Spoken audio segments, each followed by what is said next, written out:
آپ دیکھ رہے ہیں کرائم ڈاؤن نیوز HD۔ خبر شامل کرتے ہیں حافظ آباد سے۔ کرائم رپورٹر سید وسیم شاہ کی رپورٹ کے مطابق حافظ آباد میں ضلعی انتظامیہ اور محکمہ سپورٹس کے زیر اہتمام کھیلتا پنجاب سپورٹس مقابلے اختتام پذیر ہو گئے۔ ونر اور رنر اپ کھلاڑیوں میں تقسیم انعامات کی تقریب سپورٹس جمنیزیم میں منعقد ہوئی، جہاں ڈپٹی کمشنر عبدالرزاق نے کھلاڑیوں میں 11.5 لاکھ روپے کے کیش پرائز، ٹرافیاں اور شیلڈ تقسیم کی۔ District sports officer Nabila Cheema, principal government Islamia college برائے خواتین Shumaila Yasin, chief officer Ikram Ullah Sandhu, TSO Faiza Kanwal, sports associations کے نمائندوں، کھلاڑیوں اور شائقین کی بڑی تعداد نے تقریب میں شرکت کی۔ ڈپٹی کمشنر کا کہنا تھا، وزیر اعلیٰ پنجاب مریم نواز کی ہدایت پر صوبہ بھر میں کھیلتا پنجاب سپورٹس مقابلوں کا انعقاد کھیلوں کے فروغ اور کھلاڑیوں کی حوصلہ افزائی کے لیے ایک مثبت اقدام ہے۔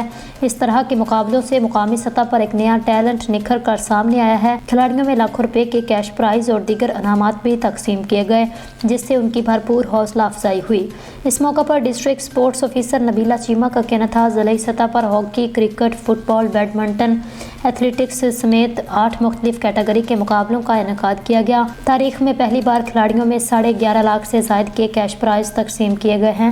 ان کا کہنا تھا، وزیر اعلیٰ پنجاب مریم نواز کے اس کھیلتا پنجاب مقابلوں میں نوجوانوں کے ساتھ ساتھ طالبات کھلاڑیوں کی بڑی تعداد نے بھی دلچسپی لی۔ تقریب کے اختتام پر ڈپٹی کمشنر اور دیگر مہمانوں نے ونر اور رنر اپ کھلاڑیوں اور آفیشلز میں انعامات تقسیم کیے۔ اب تک کے لیے اتنا ہی۔ مزید نیوز اور اپڈیٹس حاصل کرنے کے لیے آپ دیکھتے رہیں کرائم ڈاؤن نیوز HD۔ اللہ حافظ۔